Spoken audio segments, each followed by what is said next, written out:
Hello, can you hear me? Hi, Yes, yes, It's good to see you again, Dr. Dalila.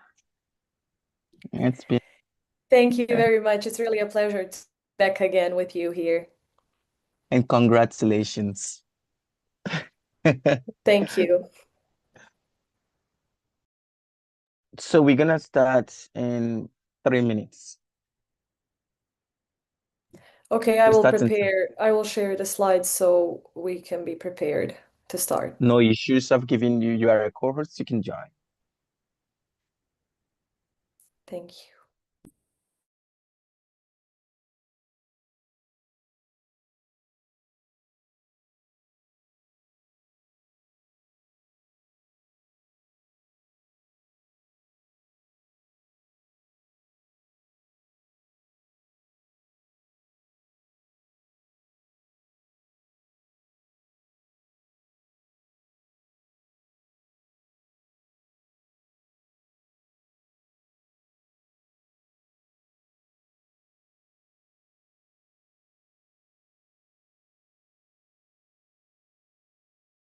Are you winning?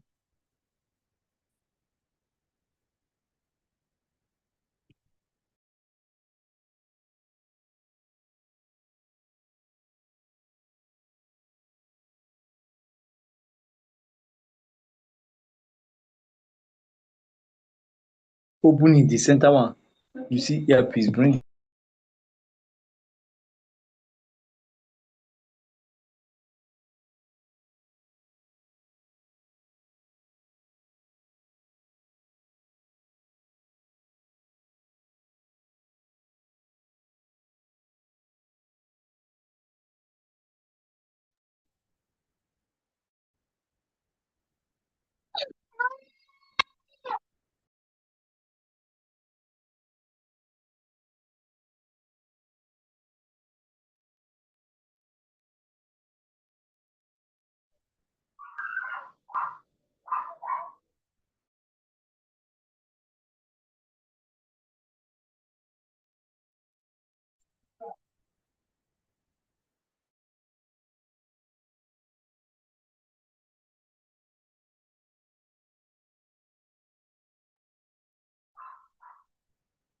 Hello.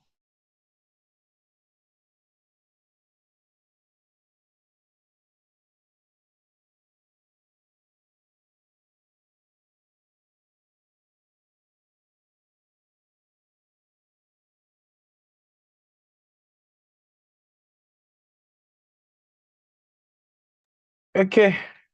For the interest of time, considering the fact that we have 2 lectures today, we have to start. Guys, my name is Osinakachi Akumakalos. Today we'll be having an interesting conversation with one of the finest longevity doctors alive, and she is just one of the fresh minds, and one of the people that I look up to.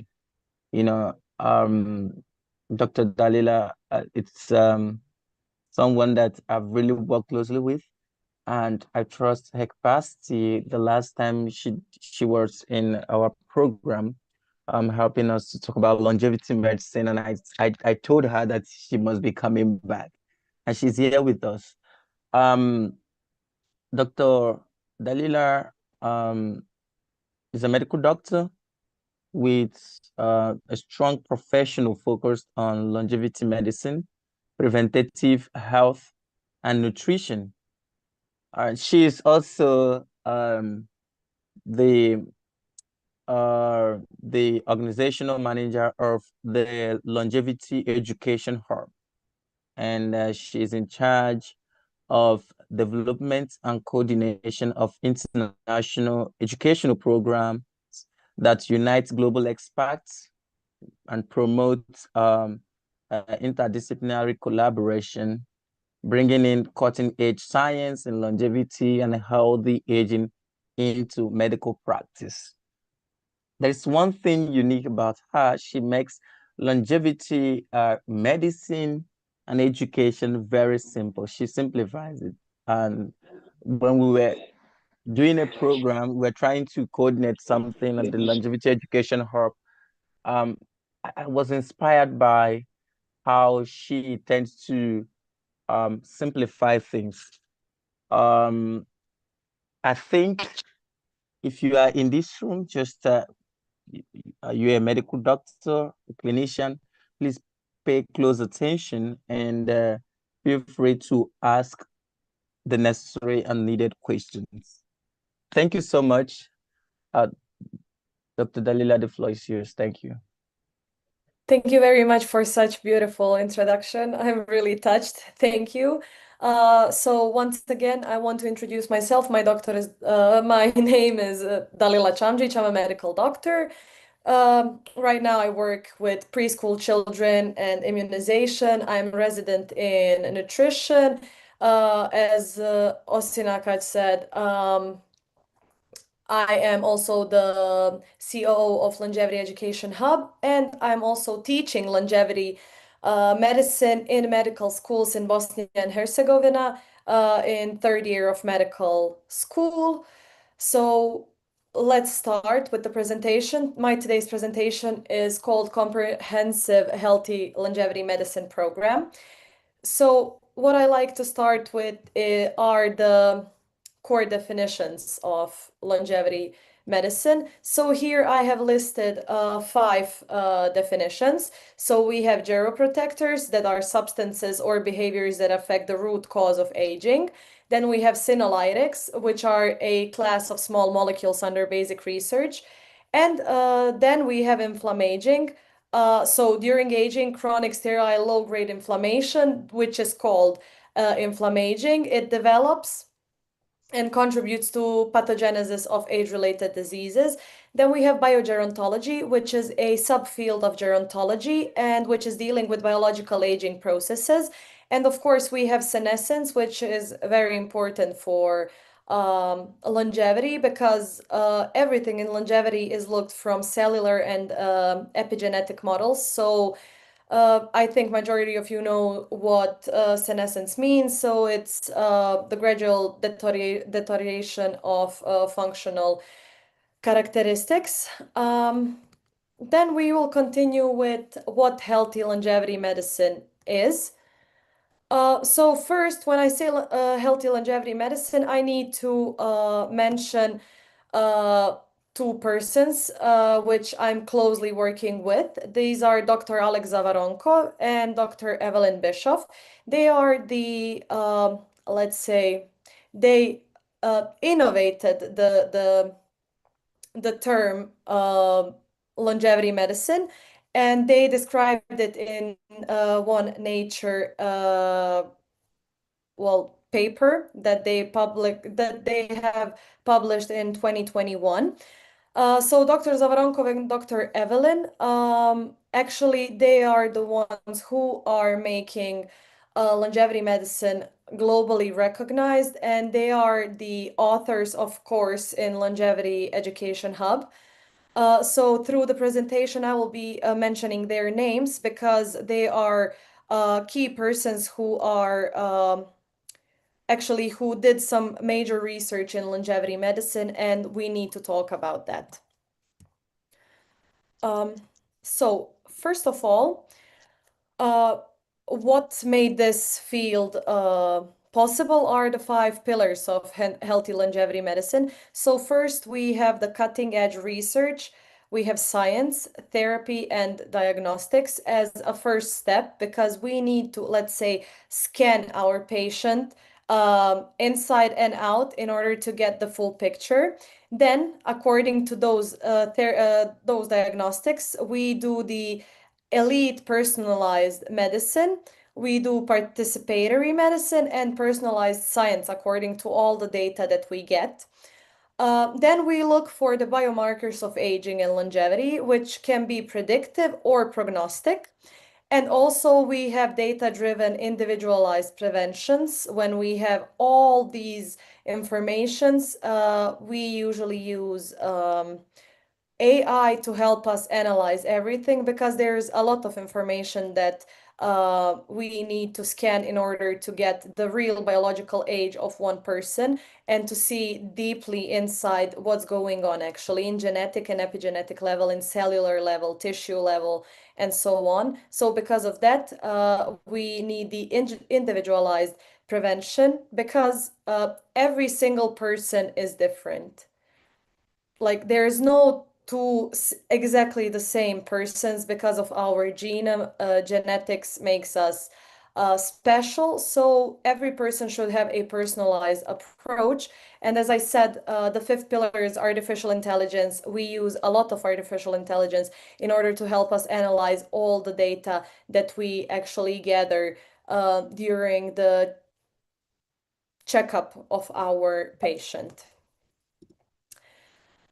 What's important for longevity medicine is that we are looking at it differently from conventional medicine. So in conventional medicine, they consider that aging is a normal physiological condition that does not require any intervention.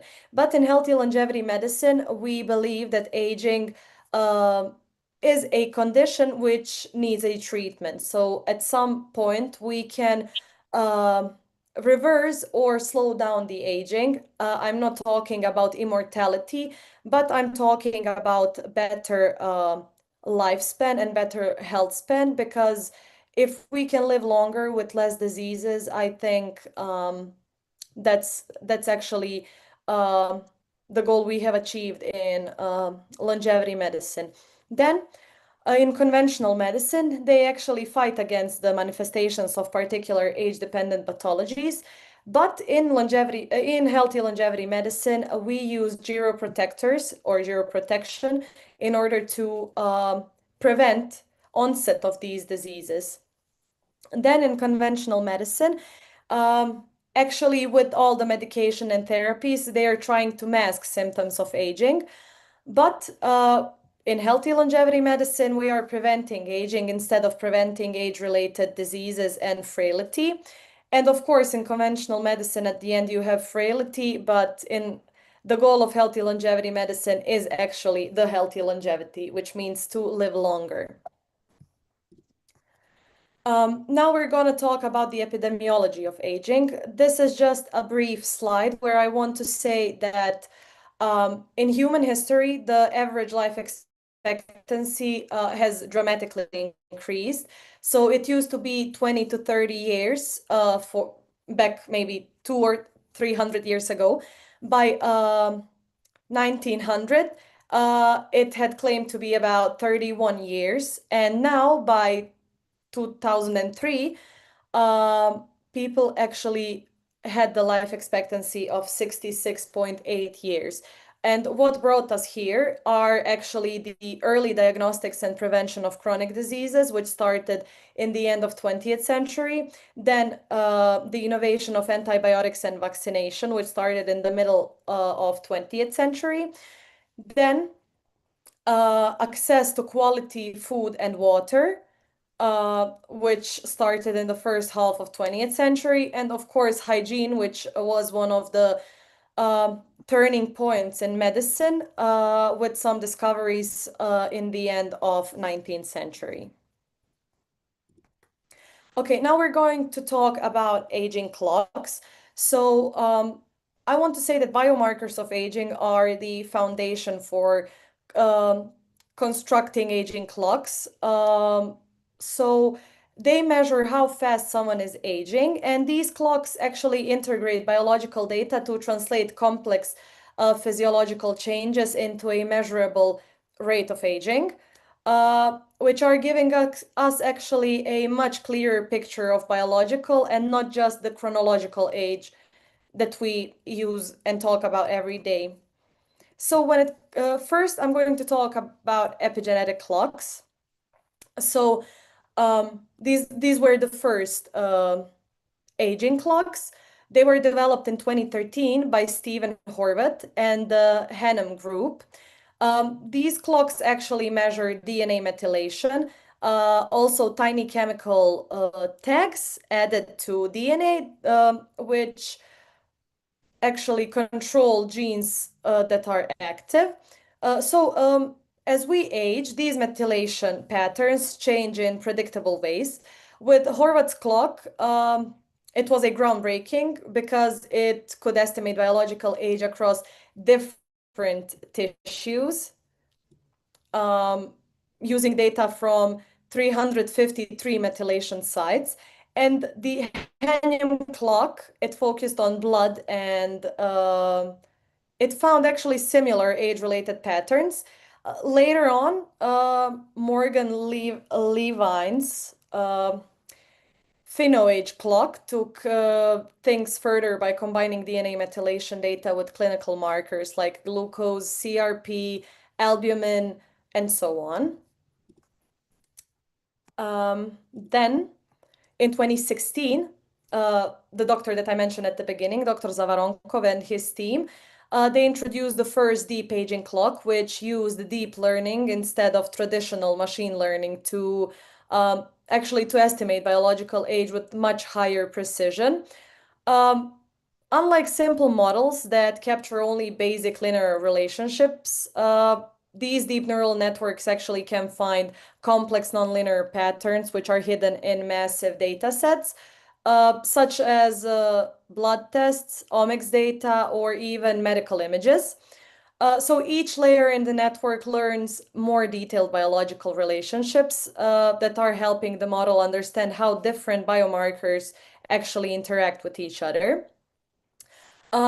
This approach, it allows the algorithm to automatically identify which features matter most for aging and even simulate different aging trajectories by combining several clocks into one model. For example, you can combine clinical, genetic, and lifestyle data into one deep aging clock, which will provide a powerful personalized view of how fast is someone aging biologically. So when we combine the generative and reinforcement learning, we can create entirely new biological profiles or molecular structures with a specific goal in mind. For example, we can predict or modify biological age. So these tools are now widely used in longevity research, used to discover new biomarkers and therapeutic targets, design proteins, and also screen or even generate new molecules that don't exist in nature. So they're also transforming how we design clinical trials, how we analyze real-world patient data, and they also analyze the approach personalized medicine. Also, one really important thing is that they also extend into mental health applications like motivation and behavioral changes, because mental health is really important part of longevity medicine, because we believe that everything comes from our head. So if we feel old, our body will actually be old. If we feel young, our body will feel young too. So please stay positive and think positively in your life. Then the AI powering every aspect of healthcare. So as I mentioned AI before, it's really important. As of 2024, now we have more than 20 deep aging clocks. Some are still in the experimental or proof of concept stage, while others are already being applied in clinical and research settings. This rapid expansion actually shows how quickly the field is evolving, and it's moving from theory to real-world use in assessing biological age and guiding personalized health strategies. There are now many types of deep aging clocks which are targeting different systems and data sources. For example, brain MRI clocks use CNNs to detect structural and functional brain changes, helping them identify neurodegenerative risks like, I don't know, like Alzheimer's disease. Then we have microbiome clocks which analyze gut microbiota that, as you all know, changes with age, and it provides us insights into interventions for healthy aging. Then we have the transcriptome clocks, which study gene expression patterns and which are useful in molecular aging research and drug discovery. We also have hematological clocks, which use standard blood markers to estimate systemic aging with MAE around 5.5 years. Also, immunophenotyping clocks, which track immune aging through cytokine and immune cell profiles. And they're predicting frailty and cardiovascular aging. We also have, as I mentioned, deep methylation clocks, which refine epigenetic age predictions using deep learning. We have photoaging clocks, which analyze facial features like wrinkles and skin textures for non-invasive age estimation. Some of these aging clocks that are analyzing our face features are available online, so you can just type in, for example, face aging clock, and you will get some of them where you can take a picture of your face and then it will analyze it for you. And we also have physical activity clocks, which track the movement, sleep, and behavior. One of them are the wearable devices like smartwatches and so on. So sometimes the smartwatch is really useful thing to wear. And I want to say that there are some platforms like Young AI which integrate these clocks and they let users choose which system to monitor and how detailed the analysis should be. So this flexibility makes them practical for both healthcare and insurance applications. While networks like Longevity Network actually support collaboration, knowledge exchange, and clinical integration. When it comes to hematological clocks, they're especially useful for clinicians because they use standard blood tests, which are already part of routine practice, like everyday practice. Individually, each marker may fall within the normal range, but when we analyze them all together, they can reveal a higher biological age that wouldn't be obvious otherwise. So Dr. Zavaronkov team, they actually trained 21 deep neural networks on millions of blood samples, each analyzing 41 features to predict biological age. And these models were then combined into ensemble, achieving an accuracy of about plus minus 5.5 years. So this approach provides a comprehensive view of patients' biological age, and it helps identify some risks that standard clinical interpretation actually, unfortunately, might miss. An interesting finding from 2016 and onward showed that people predicted to be biologically older often had underlying health issues, as I said, while those biologically younger were generally healthier.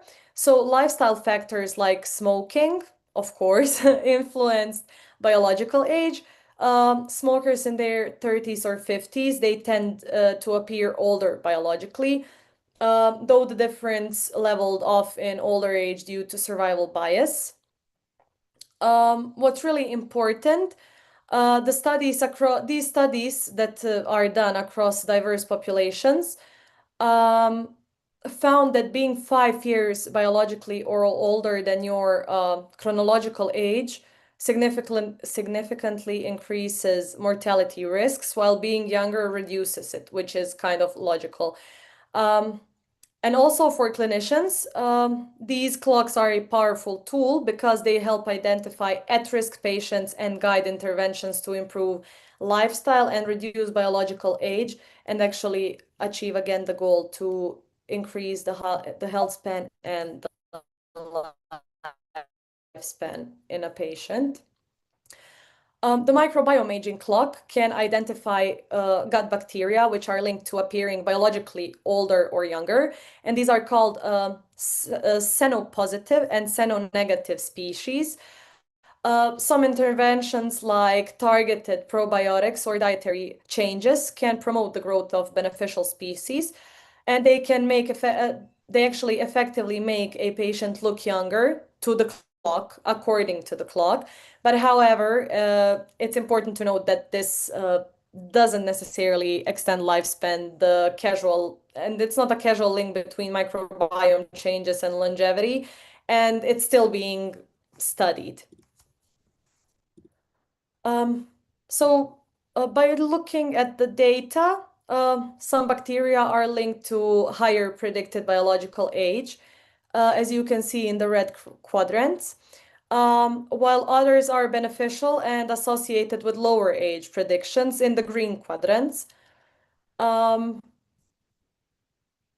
There's also a group of bacteria in the blue quadrant where we can't yet determine their effect on aging or mortality, but the research is ongoing to clarify all these cause and effect relationships. But in the end, you might think that all these clocks are using different parameters to measure essentially the same thing, biological age. But that's not really the case. So we need to remember two things. First one is different tissues in the same organism age at different rates. And the second thing is that the aging clocks capture the performance of the input data against known biological or chronological age markers, which actually allow researchers to assess how closely a model's predictions align with actual age or age-related traits. So aging isn't a uniform process. Rather, it's different tissues and organs can age at different rates depending on factors like cellular turnover, environmental exposure, specific biological functions, and so on. So for example, if we take skin cells, which are constantly renewing, they might show visible signs of aging faster than the brain cells, which have a lower turnover rate, but they can actually accumulate damage that affects cognitive functions over time. So this variability is actually a fundamental challenge in measuring biological age, as a single indicator might not capture the diverse ways that aging manifests across the body. And the markers that we build and the other people build, they actually do not measure the same thing. So there was a really great paper published by, I think, Daniel Belsky in American Journal of Epidemiology, which is called "Do They Measure the Same Thing?" So 11 telomere epigenetic clocks and biomarker composite quantifications of biological aging. In that study, the Duke University researchers tested 11 biological aging measures, including telomere length, epigenetic clocks, and composite biomarkers. And within the Dundee study's 38-year-old cohort. So despite these measures being designed to assess aging, they showed low agreement.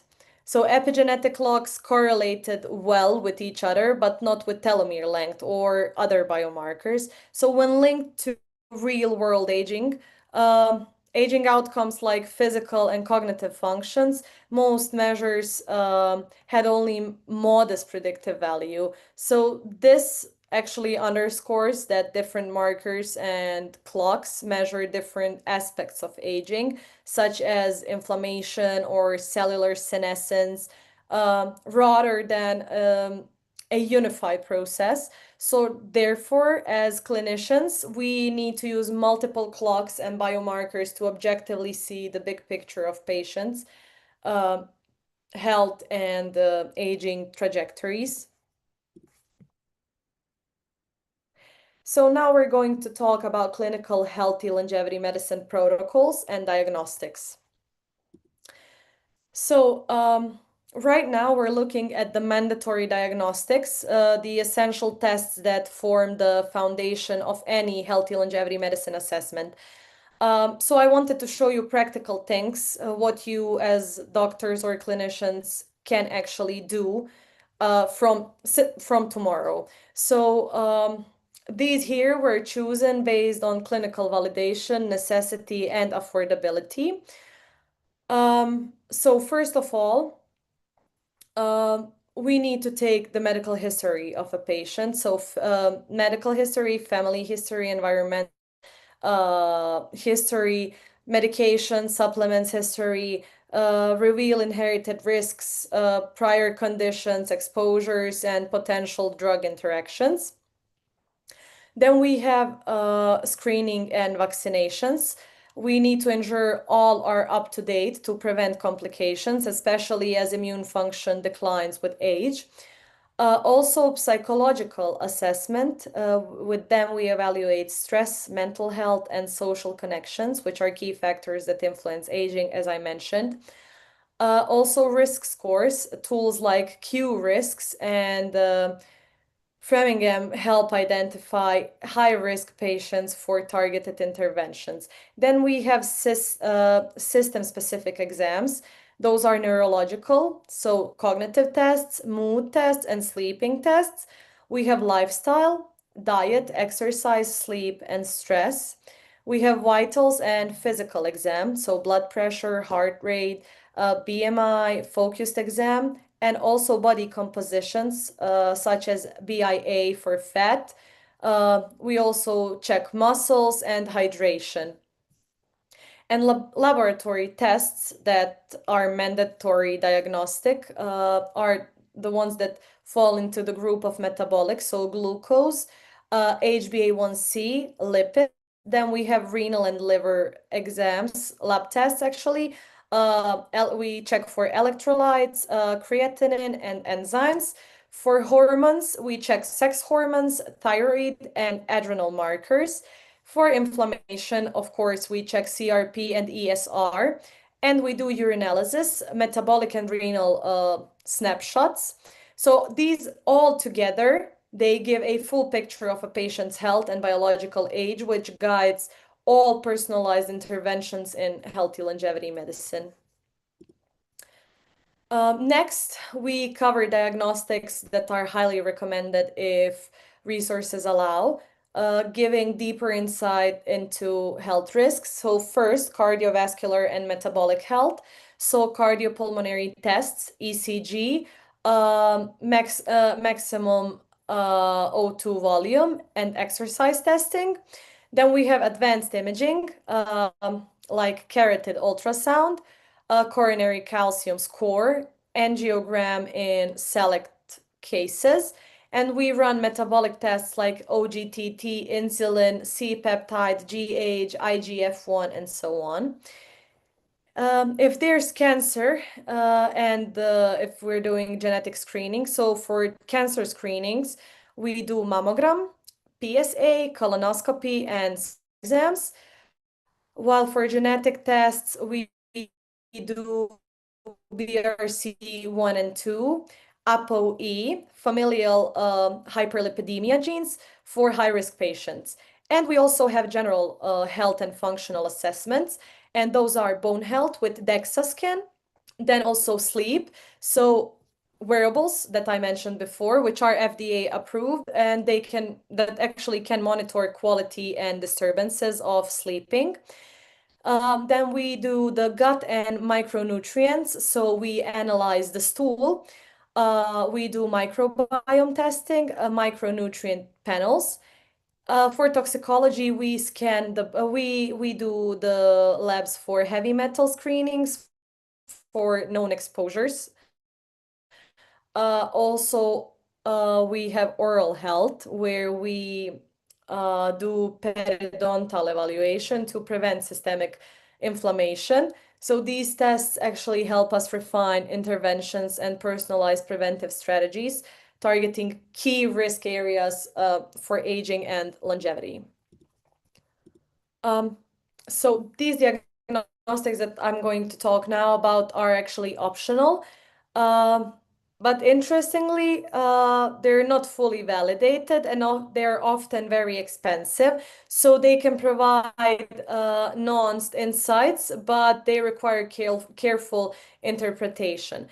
So first we have advanced imaging, like whole body MRI, which is considered non-invasive. It can detect early changes in organs, joints, and vessels. And we have the limitation of that, which is it can show incidental findings that may not be clinically relevant in our cases. Then we have genetic and microbiome analysis. So whole genome or exome sequencing, which can identify disease predispositions, but not all variants are clinically actionable. And we can do microbiome profiling. It can be from oral mucosa, skin, or vaginal. And actually, it's an emerging science, and the interpretation is still uncertain. Then we have the advanced biomarkers and molecular profiling, so cardiovascular biomarkers like TMAO, galectin-3, and so on, which have potential for risk assessment, but they're not routine things used yet. We also have proteomics and epigenetics, which reflect biological aging, and also they are still, unfortunately, experimental. We have cancer markers and liquid biopsies. So they're promising, but risk of false positives and false negatives is very high. And at the end, we have immune profiling, which gives insights into immunosenescence. And the clinical application of this is still early, which means there's still something new in the clinics. And actually, this optional diagnostics can deepen the understanding, but the interpretation is complex and follow-up protocols are not standardized yet. So these are intriguing tools, but they lack sufficient validation for routine clinical use and should be limited to research settings. And validated wearables, sleep and psychological trackers, not FDA approved. They can produce inconsistent or inaccurate data, and clinical decisions should rely on validated devices. We also have senescent cell counts and SASP markers. They can potentially be informative about biological age, but methods that they're using are not standardized and interpretation is unreliable outside the research.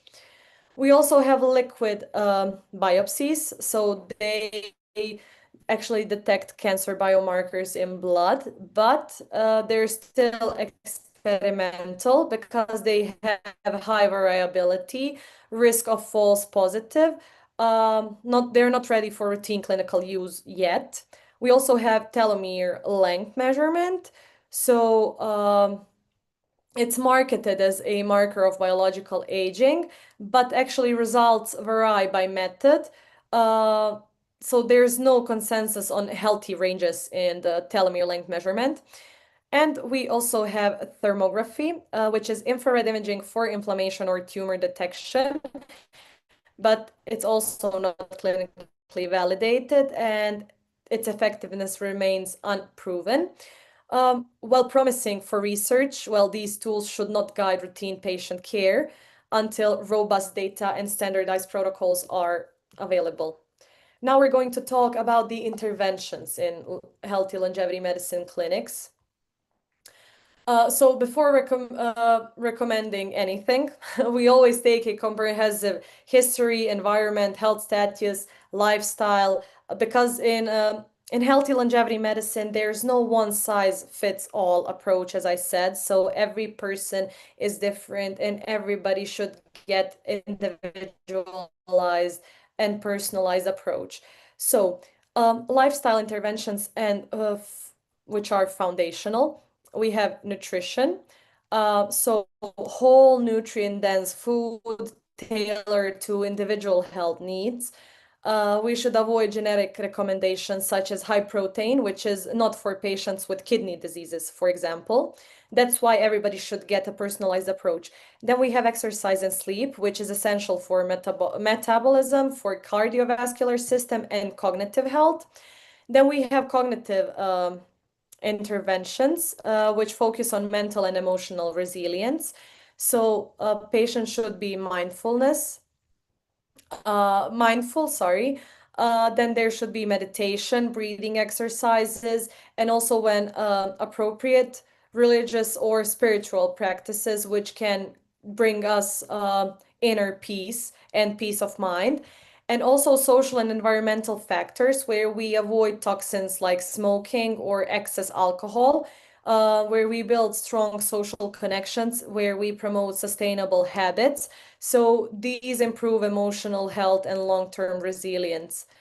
And the medical interventions, they use approved drugs with strong evidence, like statins for heart health, or for example, metformin or rapamycin for modulating aging pathways. So all treatments are tailored to each patient's unique profile, which are combined safely with actually for their effectiveness.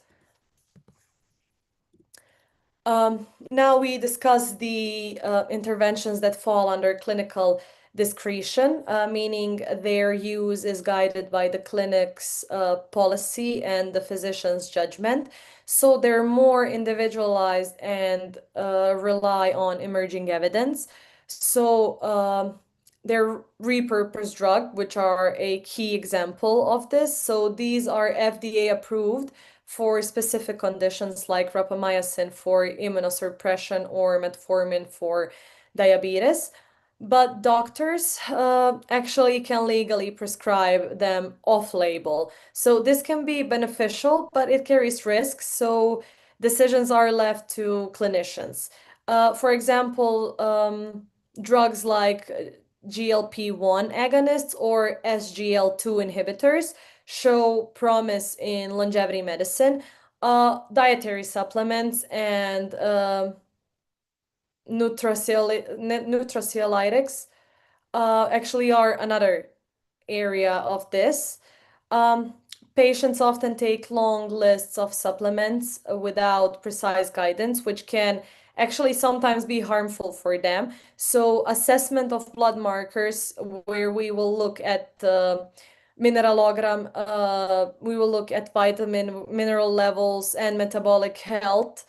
They're actually essential before any recommendation for any patient. For example, high dose of vitamin D is unsafe in hypercalcemia, and iron is risky in hereditary hemochromatosis. So emerging supplements like taurine and L-carnitine actually may improve mitochondrial function, also metabolic resilience and cellular energy, but effects vary by every individual. So actually this highlights that supplements are not one size fits. They are carefully how can I say, carefully prescribed and thought of, so that every patient can get what they really lack and what really can help them with their aging process. So now we look at interventions that are not recommended due to insufficient clinical evidences as of November 2024. So while very popular in wellness and longevity circles, these approaches are speculative and should only be explored in research settings. So IV NAD infusions are trendy and often highlighted in media, but actually large-scale clinical trials are lacking, and we don't fully understand tissue uptake or long-term effects of it. Vitamin and supplement drips offer limited benefit over oral intake in non-deficient individuals and can carry risks like toxicity or imbalances. Also, stem cell therapies hold promise in regenerative medicine, but standard protocols and long-term safety in aging are unproven. Then we have the gene therapy, which is revolutionary in research, but not yet safe or validated for longevity interventions in humans. Risks for them include immune reactions and off-target effects. Exosomes show potential for regenerative and anti-inflammatory effects, but safety, dosing, and standardization are not established yet. We also have plasmapheresis, so plasma exchange, which has intriguing theoretical benefits, but human evidence is limited and risks can outweigh potential gains. And last, we have hyperbaric oxygen therapy, which may aid wound healing or neurological recovery, but claims for reversing biological aging lack strong evidence. So what I want you to, like, what's the key takeaway message? So these interventions, they highlight the gap between scientific promise and clinical applicability. But clinicians must rely on robust evidence and reserve experimental therapies for controlled trials, not routine practice. And lastly, we're going to talk about healthy longevity medicine clinics. So in 2024, a pioneering paper in Neuroscience, which was co-authored by Dr. Evelyn Bischoff that I mentioned in the beginning of the presentation. It actually outlined the guidelines for establishing healthy longevity clinics in publicly founded hospitals. So this work is actually important because it bridges the gap between the growing demand for longevity services and mainly offered by private clinics and the need for accessible care for the broader population. So private clinics are often expensive, of course, and out of reach for many people, but integrating longevity-focused care into public hospitals allows wider access, so development of standardized protocols and opportunities for research collaboration ultimately advancing the field at a population level. So let's look at the core values for establishing healthy longevity clinics in public hospitals. So one, we have integrative approach, which combines neuroscience with multiple medical disciplines, allowing holistic care across body systems. Then we have consumer demand, which reflects the shift toward proactive evidence-based health management as aging populations seek longevity-focused care. We also have accessibility, public hospitals that make these services available to a wider demographic who might not afford private clinics. And we have research collaboration, which is the partnership with academic and research centers to actually help validate interventions and develop standardized protocols. So the paper also highlights key challenges. First one is funding. So public hospitals need sustainable models without overburdening patients. Then we have EMR interoperability. So longevity diagnostics, they require seamless integration with electronic records, which is often very difficult. We have regulatory constraints. So it's institutional policy that can limit certain interventions available in private clinics. And we have the keeping up with technology. You all know there are rapid advances in diagnostics and treatments, which require continuous evaluation to maintain cutting edge care, which is really expensive also for private hospitals. And at the end, what actually healthy longevity clinic should do. In this picture, you see the model where they combine diagnostics, multidisciplinary teams, outcomes, and personalized interventions. So in order to have a successful healthy longevity clinic, you have to have all of these that I mentioned and discussed through this presentation. So it's really important to invest in the equipment to store biospecimens, to enroll the staff to a longevity online course if you want to start with applying these things to your everyday practice. And also, it's really important for all of you to attend longevity conferences, because this is an emerging field, and every day there's something new that people can learn about healthy longevity medicine. And in that way, you can make someone's life longer, happier, healthier. And I think that's the main goal of longevity education and longevity medicine itself. So this was everything from my side. I would like to thank you all for listening. I hope it was not too theoretical for all of you. I hope you learned something from this. And if there are some questions, I will be happy to answer. Okay. Thank you so much. Yeah, you are good when it comes to longevity medicine, and you try as much as possible to simplify it.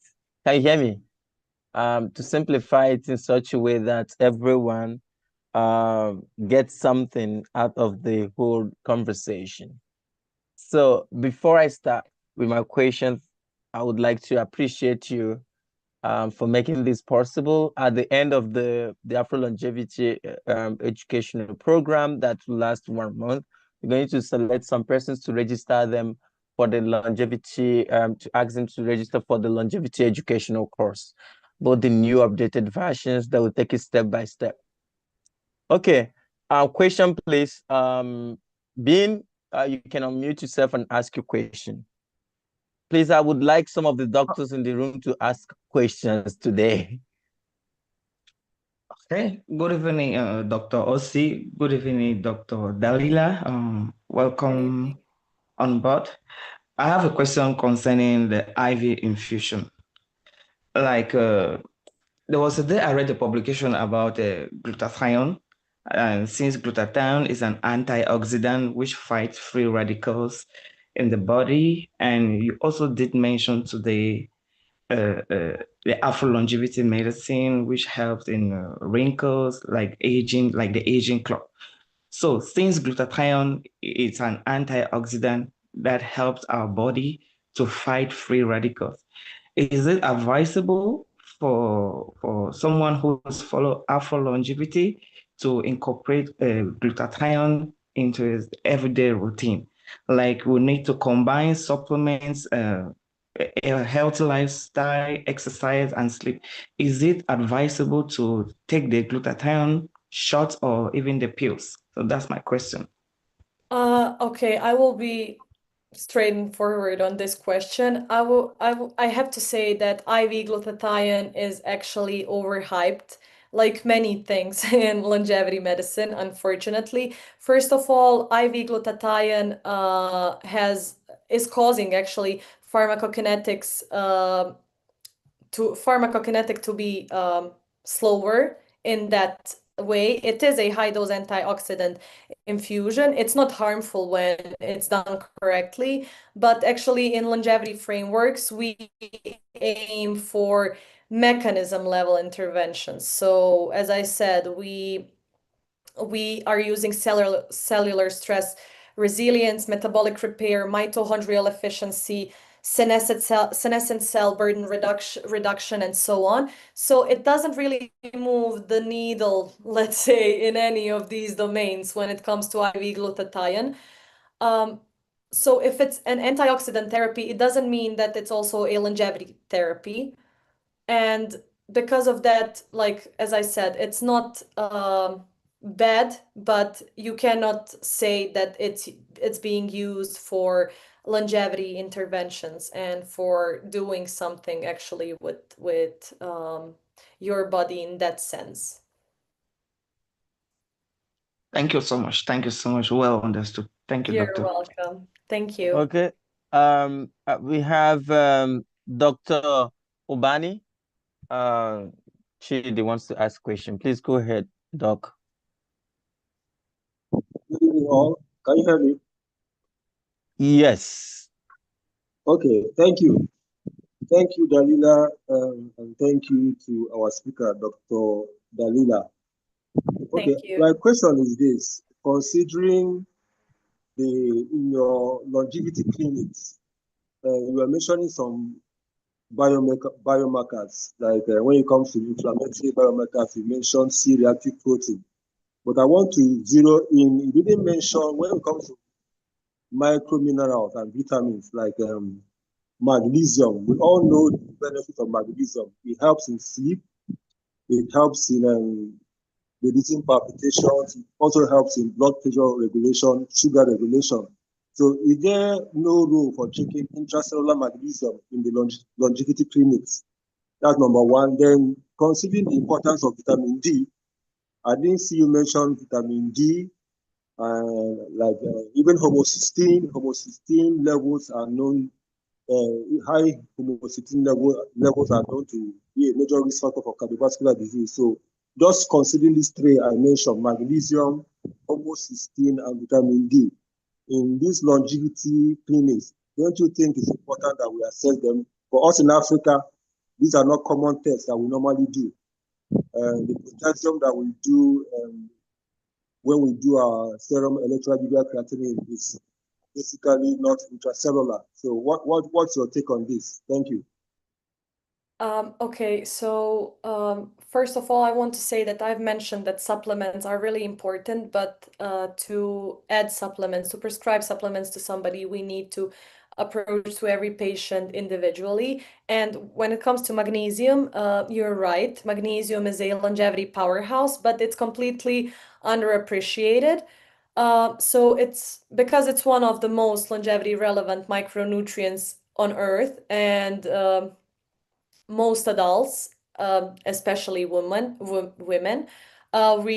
run suboptimal levels of magnesium, because, as you said, magnesium is really important because it interfaces directly with energy metabolism, with mitochondrial stability and biogenesis, with glucose and insulin, with DNA repair, and so on and so forth. Also, the other micronutrients, supplements, and so on, they're really important. But in my presentation, I was focusing more on clinical applications, like in general. But if we have some other opportunity to meet again, I can talk about these things in detail, actually, about magnesium, about potassium, and other minerals and vitamins in longevity medicine.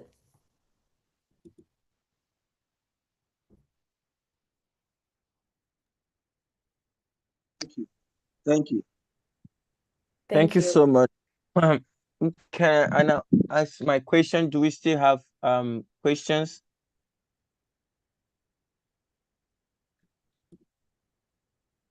Do we still have questions here? Okay, sorry.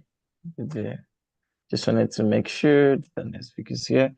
Okay, my question, I have a question, Doc. Most epigenetic clocks, including the Howards and the Hanum and Final Age, were built on Western datasets.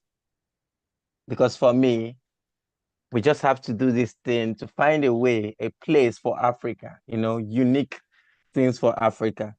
So how reliable are those clocks for Africans whose genetics, environmental, infectious disease burden, and diet are significantly different? How would it take to build an African-specific methylation aging clock? That's a really good question. So as you said, the most major epigenetic clocks like Horvath, Henium, Pheno age, Grimm age, they were primarily developed using the North American and European cohorts. What's the core issue actually is that African populations, they have distinct methylation patterns and they have different genetic backgrounds, environmental exposures, evolutionary pressures. So when we use these Western trained clocks on African cohorts, this creates actually a skewed age predictions. It reduces accuracy. There is inflation or deflation in biological readings and so on. So I would say that African epigenetic clocks and epigenetics is actually unique, and because of your unique epigenetics, the clocks should be unique for you. So there's the genetic diversity, which is the highest on the planet, and the distinct methylation signatures, they're tied to ancestry. So I would say that African population actually has a different baseline methylation of thousands of CpG sites. You also have unique regulatory regions with altered CpG density, and you have ancestry-specific methylation.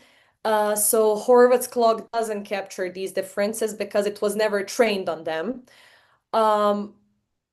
What makes which environmental factors make you fundamentally different are the infectious burdens, microbiome compositions, UV exposures, heavy metal exposures, and so on. So from the data I know that in Africa there is slower epigenetic aging in youth. We also have different acceleration curves in midlife. We have unique immune aging patterns, and we have distinct inflammaging profiles, which makes Western clocks systematically overestimate or underestimate biological age depending on the life stage. So I don't really know any aging clock which is made specifically for Africans.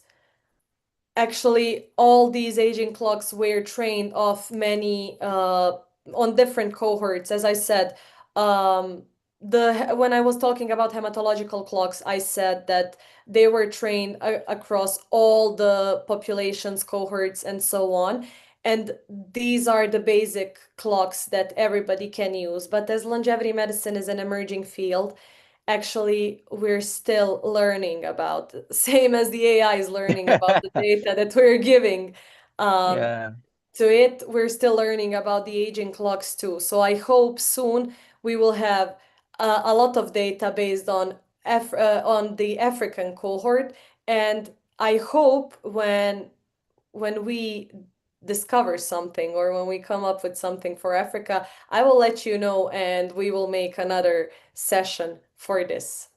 Yeah, what about Africa come up with something for themselves? Okay, so I'm going to ask my last question before Dr. Ubani ask. Then we usher in our next speaker. He's already here, our next teacher, because this is just a class.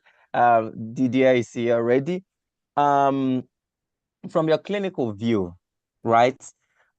Which three interventions, lifestyle, nutritional, or diagnostics, could realistically be implemented immediately in African primary healthcare setting to improve biological age trajectory? So aside that, you emphasize on data-driven prevention. How can African countries with weak electronic health systems start building longevity relevant health data without high-end infrastructure? Okay, so first, what I have to say, I'm coming from Bosnia, and I said this in the previous class too. And actually, we also don't have access to such high-end technology and so on. So I think doctors in countries like this, without many sufficient diagnostic tools, actually are much better in doing their job because they have to think and they have to find ways how to diagnose something, how to interpret something. So I know the struggle because I'm in the same position as you. Constantly when it comes to longevity medicine, we're talking about the problem with the cost of longevity medicine interventions. So unfortunately, when it comes to some expensive procedures, there nothing can be done about that if you don't have enough resources and so on. But actually, you can start from simple steps and start changing some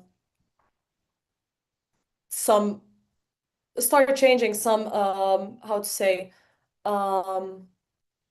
things that you are used to. So for example, what we can implement in Africa and in Bosnia, such as simple diagnostic tools, like we can check for fasting glucose, HbA1c, blood pressure, waist circumferences, BMI, weight, and so on. When it comes to clinical interventions, we can reduce eating refined carbohydrates. We can promote traditional whole food dietary patterns. We can eat more vegetables. We can reduce sugary beverages. We can walk more. We can hang out with our friends more. So why this all works? Because it can actually shift dramatically your cardiovascular risks. Actually, it can lower them. Your stroke risks, kidney diseases, immune aging, and at the end, epigenetic aging rate. So starting with simple steps, we can make big things. So let's first start doing some simple things, and then we can maybe one day try doing some, let's say, more expensive procedures, and hopefully the government can help, the investors can help. I really don't have the answer to to the second part of the question that you said, how can we actually get to the diagnostics which are really expensive? I really don't have an answer to that. I'm sorry. No, you don't need to be sorry. Thank you so much. Dr. Bani, ask your question, please.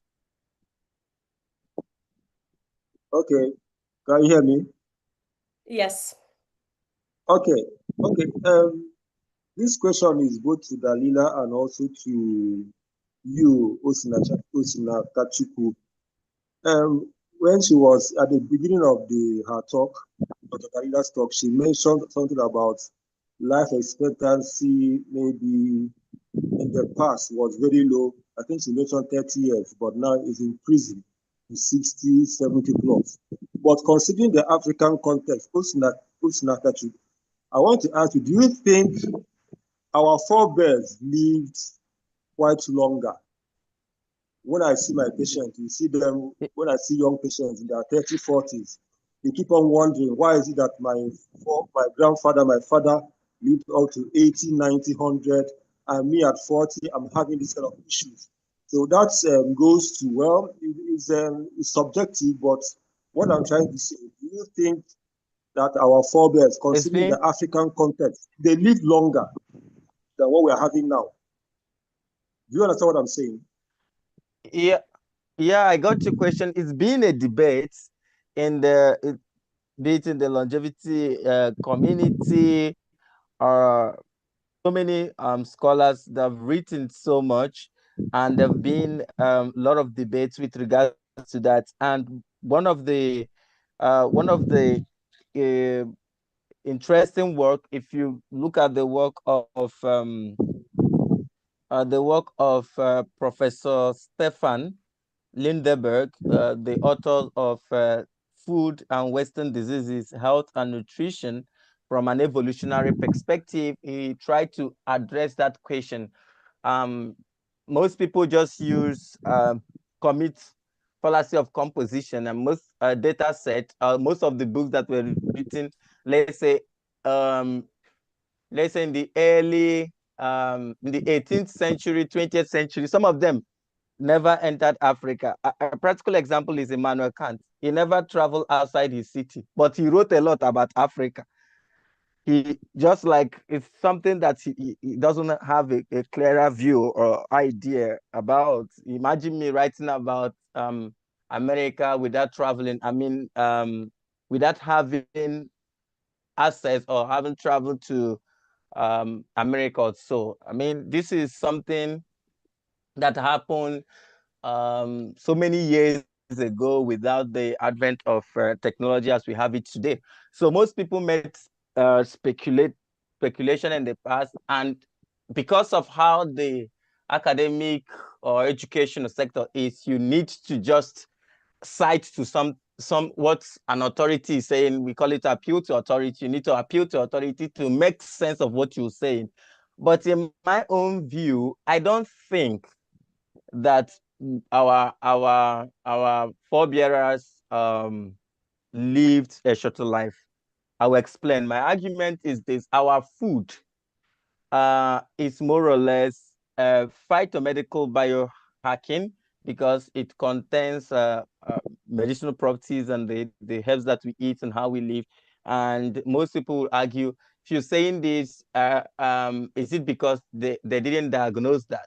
So it becomes a debate. But even if at that we didn't have the diagnostic tools, it even means that they lived a healthier life, because then you can find somebody. There's this man in my place that lived a super centenarian, and he was farming.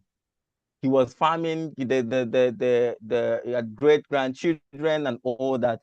And this is someone that lived in an age and time. I'm from, let's say, a Philistine home, you know. So these are the people that they didn't have access to the healthcare. They didn't have access to healthcare, but they live stronger. If you go to the US today, you see people in their 50s suffering from a lot of disease. The only difference is that in this age at time, they have good healthcare system, which the people in the past didn't have. So they live longer now, but they don't live healthier. So they are just managing their life, which is the problem of what we have now. We don't have even healthcare system. We have sick care system. We just reacting to diseases and then managing diseases in this age and time, instead of living a preventative lifestyle. So the essence of longevity medicine is to mitigate and bridge those divides that we see in everyday healthcare sector, to ensure that people live a better life. You know, it's coming from the West, but we have been living this life before now. If humanity believe that if we believe that humanity started from Africa, it means that whatever that the world is doing is a reminiscence of what we've done in Africa, and Africa should have so much to teach the world than adopting. So again, we need to find a meeting ground where we form alliance and not always trying to adopt what the West are doing without considering our disposition and predisposition. Thank you. I completely agree with you, Dr. Osinakachi. It's really actually, I don't have anything to add because you explained it very well.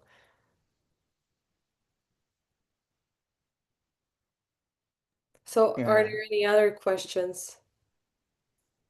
I don't think if there are any other questions. Like I sincerely thank you. You know, you're a very busy person. Thank you so much. I really appreciate. I'm going to call you back next time for us to talk about maybe longevity supplements and what we can do in keeping this community going. Thank you so much. Like I said, we're going to select the best from this educational program for the longevity educational course. Thank you Thank you very so much. much. Thank you very much for inviting me. It's really always a pleasure to be back here. And if there's another chance, I would like to join, of course. Thank you, everybody, for joining, and I hope to see you next time. I will disconnect now. Bye-bye. Okay, bye. Thank you. So we now move to our next class. Dr. Didier, are you here? Yes, I'm here. Hello, Okay. Ozzy. Hi. Yeah, thank you so much.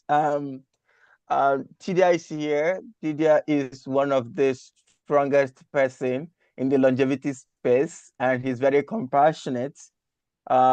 He's based in Belgium, and he has contributed so much in the longevity space and in supporting longevity programs, research, and activities. And he is the director of HEAL, and also one of the top leaders in the International Longevity Alliance. So he's a very strong supporter and contributor of Afrolongevity, and he always finds a way to support us in each of our events. So welcome, Didier. I'm going to yield the mic for you to tell us a little bit about your background, yourself, and then before moving into the topic. Thank you so much for making our time to be here. Yeah. Hello, everybody. Thank you for inviting me. Thank you, Ozzy, for organizing this. I hope it will be possible after to see some people, some interventions, because I'm curious from others also. I will now speak, if it is okay for you, Ozzy, I will now speak about 30 minutes, 30 to probably 30 minutes. And so we have space for 15 minutes of questions. Is it okay like that? Yeah, that works. Yeah. Okay, and of course, Yes. I have slides that I will share. And also, after the speech, I will share the slides.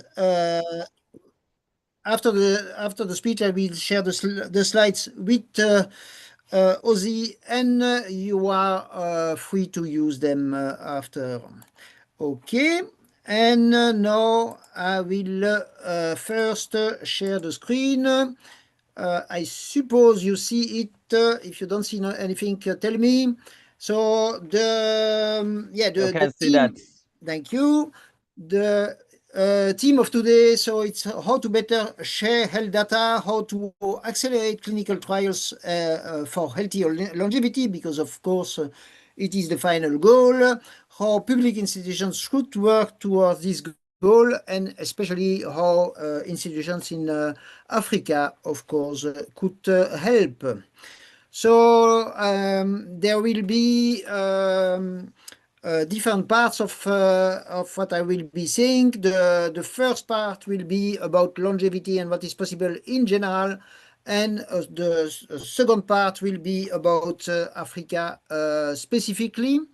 Well, some information also will come directly about Africa. Maybe, yeah, the first important information is that today, like every day, about 120,000 people in the world are dying of diseases related to old age, and that is the majority of deaths everywhere in the world, not only in rich countries like my country, Belgium, but also in the world, and even in the poorest countries, so some countries in Asia and some sub-Saharan countries, it is more than 50% of the more than 50 countries, or 50%, sorry, of deaths are caused by diseases related to old age. The situation in sub-Saharan Africa is that the life expectancy, the average life expectancy, is lower than in the other parts of the world. That's on the negative side, but on the positive side, it is growing faster than in other parts of the world. And here, so you have the situation the last 60 years in sub-Saharan African countries, So you see that it is going up regularly, except the about 20 years, a bit less than 20 years, the period of HIF, and except one shorter period due to COVID, but that was happily only 1 or 2 years, and you see that the average trend is already going like if it was before, but was not the case when you see what happened during the HIV period. And since Ozzy is in Nigeria, and since it is the most populated country in Africa, I took the specific statistics concerning the last 10 years in Nigeria. You see that, yeah, it's going up relatively fast. So 3 years in the last 10 years. One specific aspect is in most countries of the world, there is a difference, biggest difference between men and women than we have here in Africa. So in most countries of the world, it's a difference. The women live about 3 years more. Here it is only about 1 year more, or even less than that, 6 months, to 1 year. Yeah. The next slide is something a bit more complicated maybe to understand. I know that during speeches concerning longevity, people all very often speak about the longevity in good health. I think this is important, but it is also important to know that statistics concerning longevity in good health are at the moment not reliable, even in, let's say, the countries who have the best information about life expectancy, sorry. So here you have the healthy life years expectancy at age 65 for women in 2015 and 2023. So in 2023, that is here in brown, and 2015, that is here in blue. Why do I show this? To show that you see there is no logic of the evolution from one country to another country, from one time to another time. In some countries, the healthy life expectancy is supposed to go up. In other countries, is supposed to go down, and there is no logic to this. For example, for countries that I know, for Scandinavian countries, if you take a look, there is a difference of 10 years between some Scandinavian countries and others. So why do I say that? To tell you that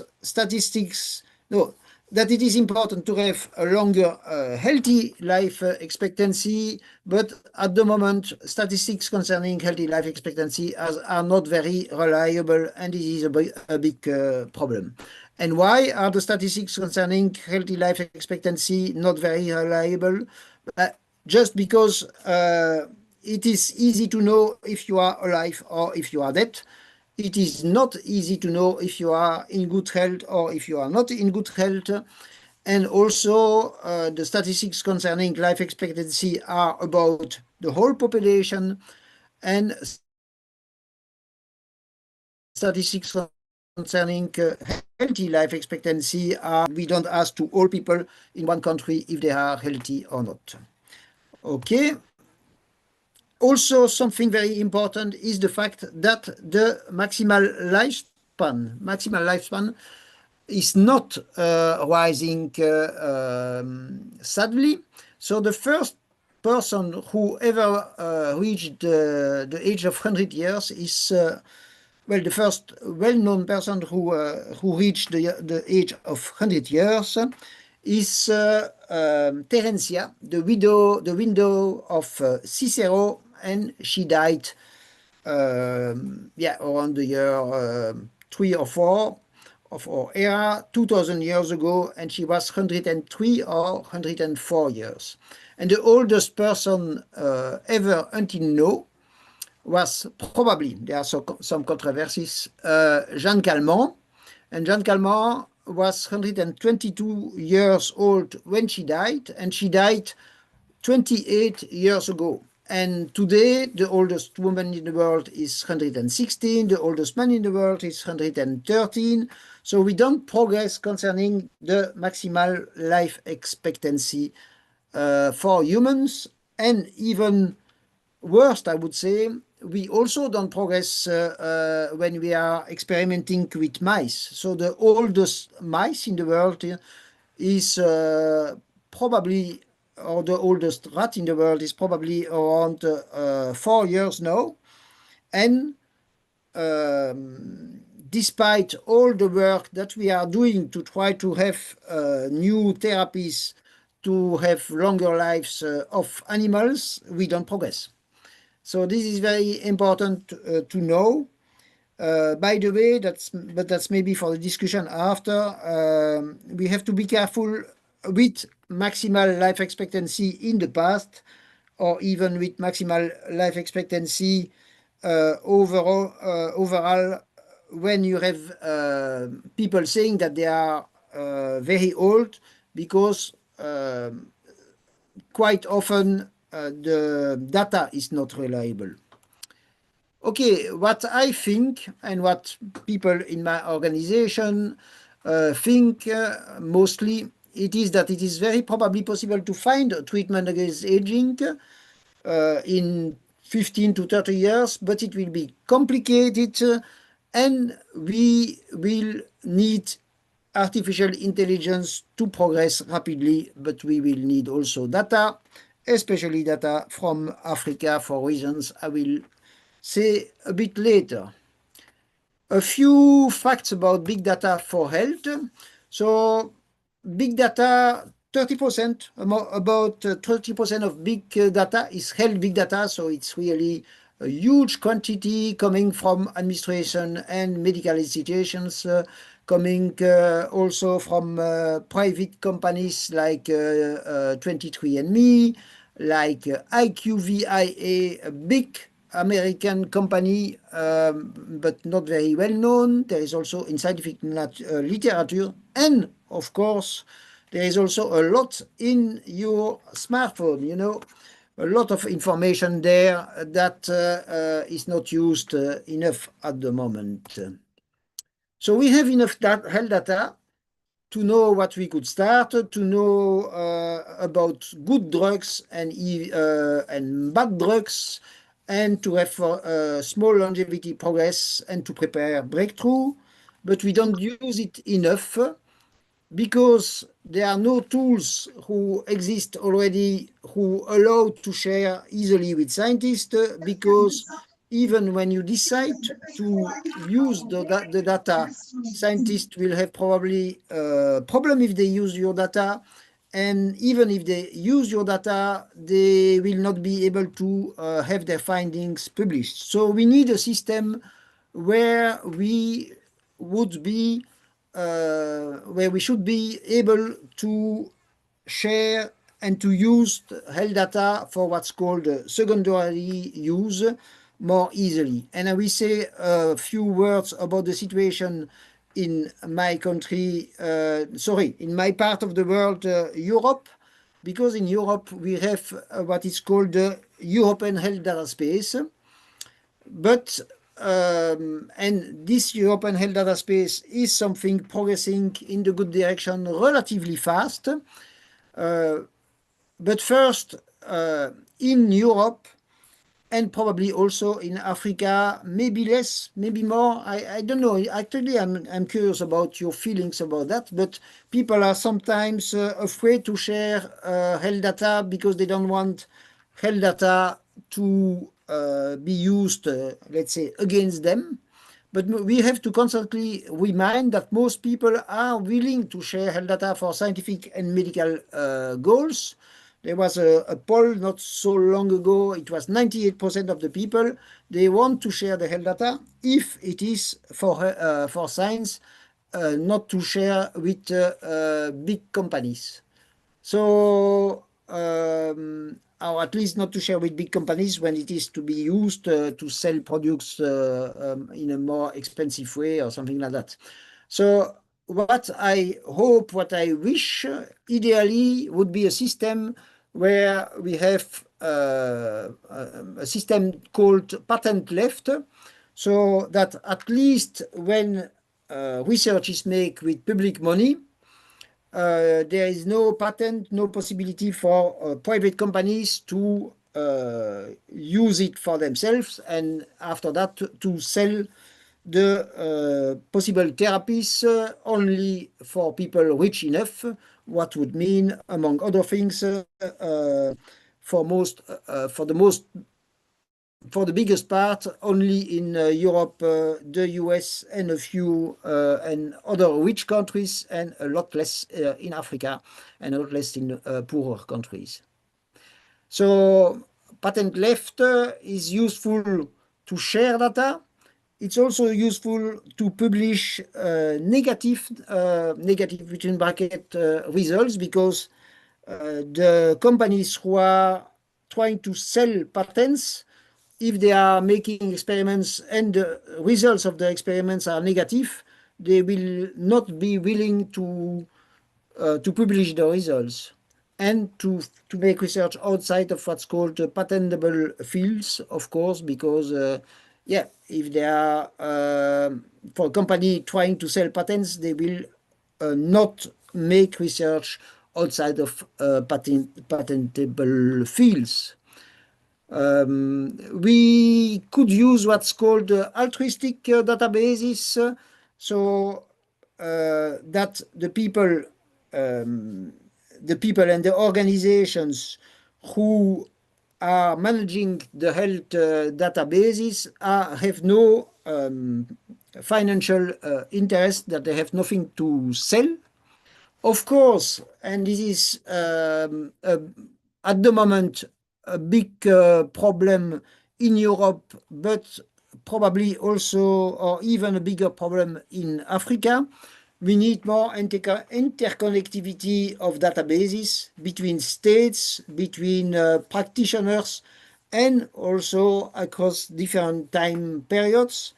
And this is sometimes a big problem, because software is changing, and when software is too much changing, you cannot find information of the past easily. Okay, this is less interesting for you, but still a few words to say what is the situation in Europe. So once again, the regulation for the health data space is for me something very positive. But, especially in Europe, we are not going very fast. So the regulation, this new regulation does exist since March 2025, so 6 months ago, but will be in application really only in 2029, and even for some parts only in 2031. And for some smaller parts in 2034. So, but it is only from 2029 that it will be compulsory to have a system where it will be possible for scientists to access health data from all over Europe, well, under certain conditions, of course, and to use it for scientific research, for longevity, and for other things, of course. So we need a less bureaucratic and faster system of authorization. So currently, obtaining an average ethical authorization takes many months in Europe and in the USA. We should have a process of authorization global. Well, actually, the situation that we can hope on the relatively short term is an authorization at the level of the European Union and or an authorization at the level of the FDA in the USA. But ideally, there should be even something organized at the level of the World Health Organization. We need so more clinical trial, less bureaucracy, and sometimes I think it's important also not more organizations, but better organizations. Also, we need open research platforms and we have already in Europe some organizations who work relatively good. Yeah, I will not go further on this slide. Now I will say a few words about artificial intelligence and artificial general intelligence. So at the moment, artificial intelligence is not better or is only better than humans in some specific domains. Humans are still better than artificial intelligence in some domains.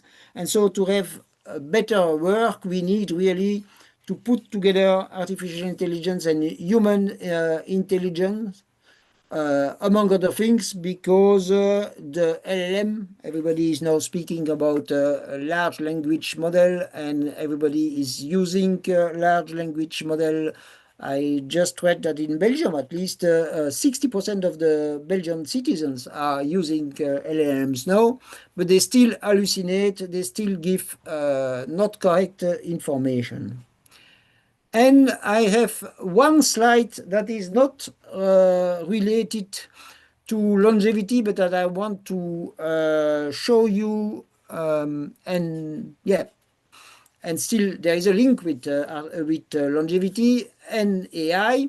So an artificial intelligence that would be a super intelligence could be really very, very dangerous. So you have here below a statement that I let you read.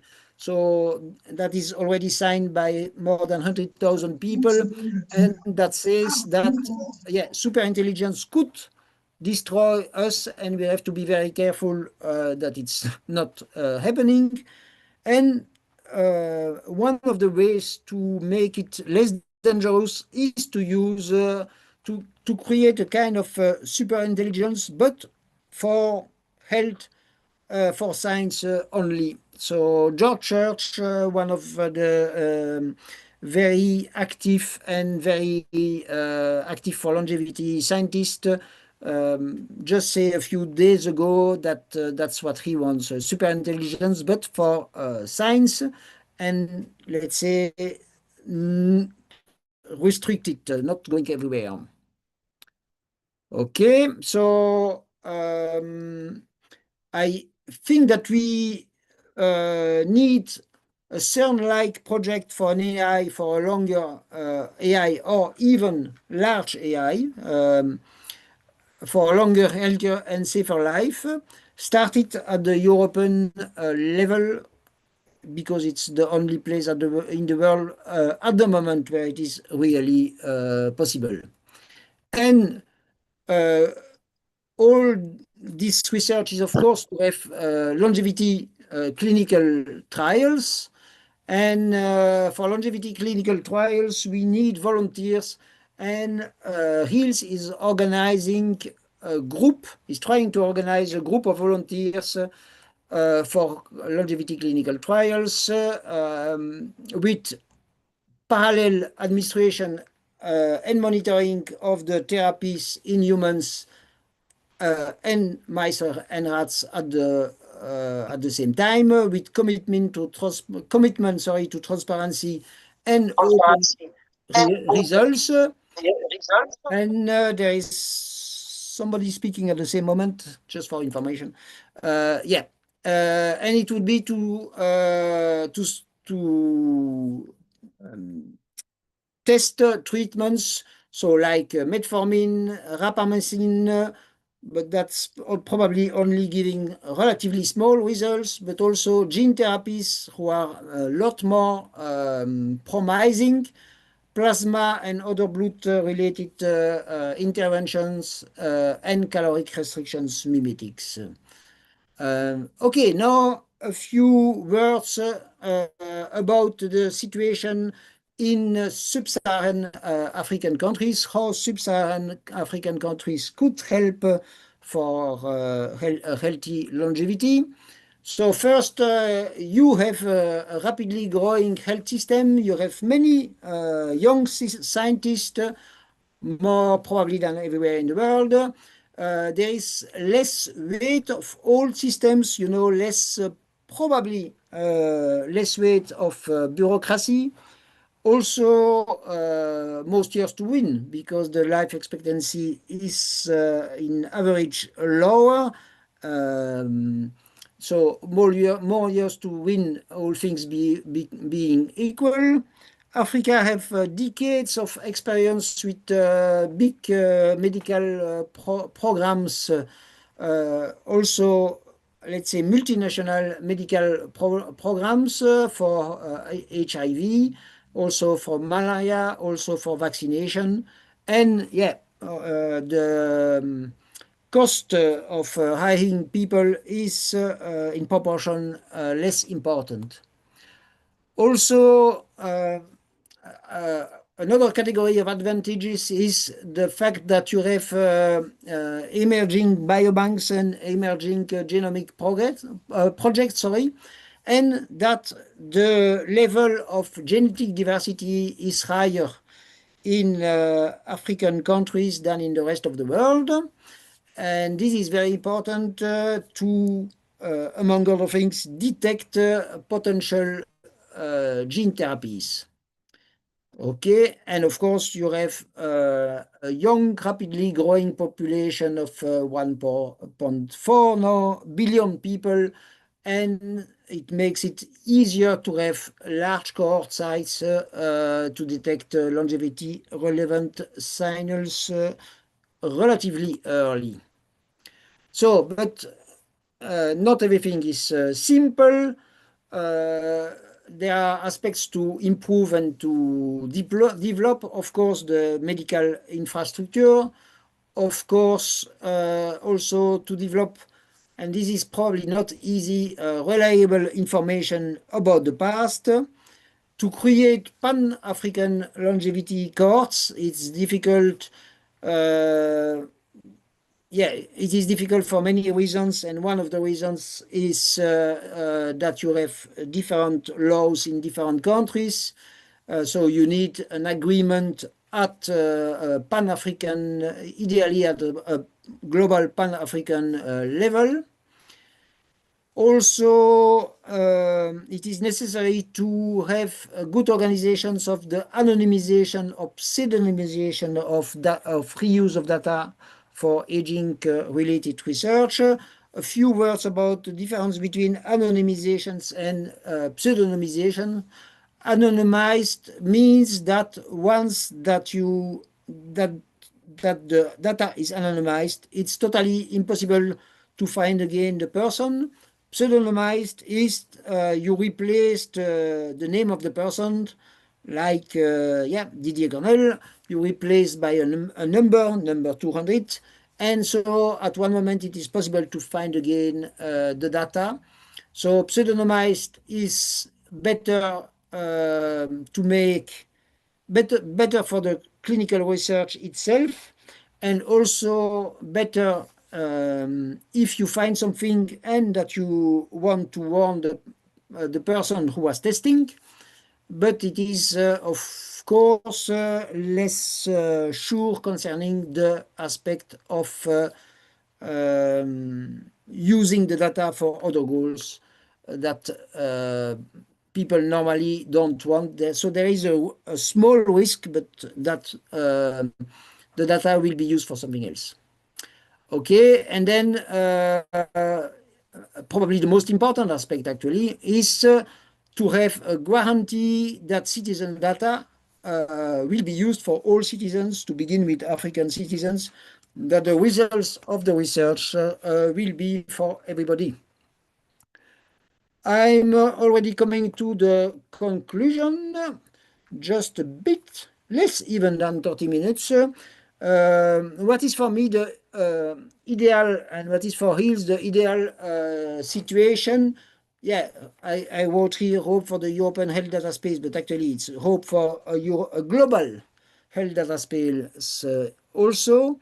So we need a system trusted by citizens, managed by one public institution or a group of public institutions or even NGOs maybe sometimes, where by default, so it means opt-out, so where the health data is available for scientific research except if people refused, but not if people explicitly sorry, the difference between opting out and opting in. Opting out means that the results are shared except if somebody refused. Opting in is you have to say explicitly that you want to share the health data. So we need a system of opting out because otherwise we don't have enough data. So where all health data, anonymized or pseudonymized, can be used for scientific research, and this is important, not for any other use. And this is, of course, to start clinical tests. And of course, the final goal is to enable everyone wishing it, not going to be compulsory, to live a radically longer and healthier life. So thank you for your attention. I'm now waiting for the questions, but even if you don't have time, well, normally here we have time, but even if we don't have time for questions now, or if you don't want to ask the question directly, you can write to me. You have the address there. You can also subscribe for the newsletter, The Death of Death. Well, actually, this is available in English, French, Dutch, Spanish, German, and since 2 weeks also in Slovenian language. So Hills is busy with organizing conferences, taking part to conferences. Thank you, Ozzy, again here, for example. Supporting sometimes financially research, and yeah, following all discussions related to longevity. Thank you. Listening to your questions. Okay, thank you so much, Didier, for your time. Thank you for making our time to talk about this thing that is very urgent and important in the longevity space. I wait for questions before I ask my questions. Yeah, you can, of course, also write it in the chat if you prefer. Please. Yeah, go ahead.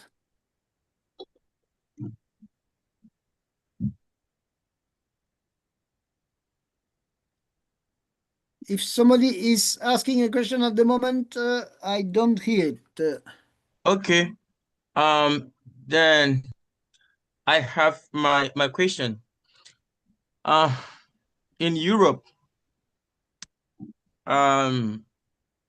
okay, let me just start from the second question. You describe a system where anonymized health data is automatically available for research by default. Given that Africa has low electronic health record penetration and high heterogeneity between regions, what minimal data infrastructure standards would Africa need to participate meaningfully in global longevity clinical trials? Yeah, there are two aspects in your question. So one is clinical trials, and one is sharing health data that is, let's say, global health data. And concerning, I will begin with the global health data. the fact that now most citizens in the world and also in sub-Saharan countries do have a smartphone makes it already easy or relatively, well, makes it theoretically relatively easy to have real data about all citizens of the world, of most citizens of the world. So what we need at the moment is to have a global what we need, and it's not easy, of course, at the moment, is to have a global organization to make it possible for, but here it will be in the first period for volunteers to share the health data, and so to make it possible to have a global view of what is what are the situation, what is the situation of citizens, and to see what aspects are making it possible for some to live longer, to live healthier, and for some other, what are the aspects who are bad for them. Concerning clinical trials, yes, to be honest, this is more complicated at the moment, especially in countries where the medical infrastructure is relatively, let's say, is not relatively underdeveloped. So probably it's not a problem in countries like South Africa, but it would be a problem to have clinical trials in, for example, in Nigeria. Nigeria, sorry. You can say that, no issues. Okay. Okay. So can you hear me? Can you hear me? Yes. Hello. Okay. So Yeah. you know what we struggle sometimes. We want to do certain research and organize events in Africa. It's always hectic. We always scramble and look for fundings. But in Europe and America, if anyone set up something to do an event, it's easier to get funding in Europe and America. But I just want to ask a very important question. What would it take, Africa, from your view, because you've traveled wild, you've attended a lot of events in Africa, what would it take for Africa to run its own longevity clinical trial, particularly for, let's say, geroprotectors, senolytics, or nutritional intervention without relying entirely on Western validation? Because I want to recall what happened between I and Paul 3 years ago, where the issue of centenarian, I just want to use it as an example, not really as context-based, where he was trying to push that, yes, that there is no African that have lived up to 110 or even 120 years. It became an issue because there is always this Western parameter of measuring centenarians and super centenarian, without believing that Africans can actually do theirs their own way. So from your own view, what will it take for Africa to run its own longevity clinical trial, particularly for geroprotectors, senolytics, or nutritional intervention without relying entirely on Western validation? Yeah. Maybe the first part of your question, no, the remark that you made concerning funding, for actually HEALS, and also the International Longevity Alliance, they work without real funding. I mean, the funding of HEALS is coming from my pocket for most, and there is more money.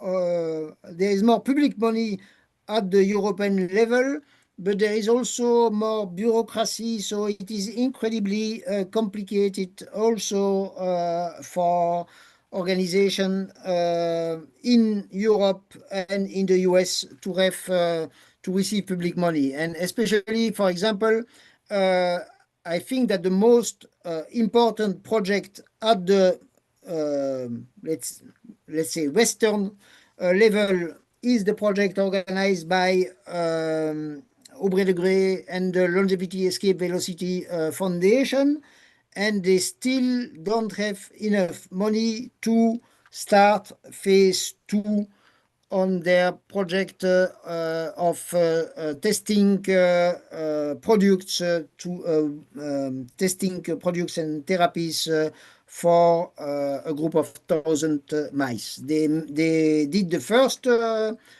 part of the project, but not the second part. Now, coming to your question, I would say that one of the things that could be, well, there are products who are patented and products who are not patented. Concerning the products who are not patented, like metformin, like rapamycin, like also, I think, some caloric mimetics. This could be started without a lot of money, I would say, because there is, and without the, it would not be necessary to have the cooperation of big pharma of Western countries. The problem is to have, the question is how to organize to have the infrastructure to follow correctly the people who are following the clinical trials. But if it was, for example, one test of metformin, so maybe for the people who don't know, metformin is one of the products who are supposed to be working to have let's say to have a relatively important progress for healthy longevity, but probably not very, very high. So this would be clinical trials with, let's say, 1,000 people taking metformin and 1,000 people not taking metformin in South Africa or in another sub-Saharan country. This should be possible, and this should be not so complicated. And also, this should be, between brackets, cheaper than in other countries, because in European and in US places, you need to pay a lot more for medical doctors. So it could be possible, but of course you need kind of no, you need a relatively big organization wanting to do it, and that's the same. That's a similar problem in Europe and in Africa and in the US. At the moment, you don't have many clinical trials on longevity, or even almost, I would say, almost nothing. Like this metformin trial, people speak about this metformin trial, this metformin clinical trial, since now, I think, almost 10 years, but it's still not done. Yeah. Thank you so much. Yeah. So, but once again, for some aspects, it's even easier. For other aspects, it's less easy. But yeah, if it is not using products, therapies who are patented, yeah, it's easier. Yeah. Thank you so much, Didier, for your time. We still have one more section to go with you before the end of the program. I really appreciate your commitment in pushing and helping institution and organization to bridge the longevity divides and your patience in making out time to always support active participation in whatever that is being done in the longevity space. We appreciate your time. I will add something now that I'm thinking about your question concerning clinical trials in African countries. Also, you know that for me the most promising aspect concerning clinical trials, concerning therapies for me are gene therapies. If it's not the case yet, but if in a relatively close future we find something with gene therapy, it's particularly interesting to do it in African countries because the genetic diversity is there important. So you will see more easily if there are, let's say, specific difficulties or specific things easier to more efficient with people with very different genetic past, I would say, of genetic aspects. Or I don't find the word. And yeah, we had this discussion also concerning supercentenarians, and I know that Brenda is still working on this. And yeah, and I hope that there are somewhere in Africa supercentenarians and that we can prove it, because it would be, of course, also because of the genetic diversity, probably something related to genetic diversity, and it would be great.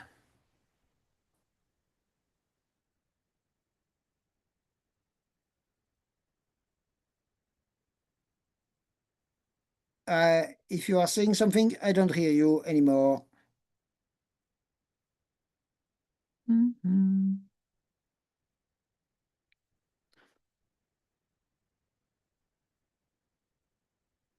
No sound? Can you hear me at the moment? Or not? Hello? Okay. There was a... Yes. It was stopped for a few seconds. No, Yeah, again? it's all right. Thank you so much. I really appreciate. Yeah, I'm here. Yeah. So thank you so much, guys. Tomorrow we go again. We start at 7, and I think we only have one class tomorrow. Thank you, Didier, for making our time to be here. Remain blessed. Good night, good afternoon, Good night to good you morning, all. depending on where you're joining. Yeah. And don't hesitate to send me an email if you want. Have a good end of the day. Goodbye. Bye. Take care.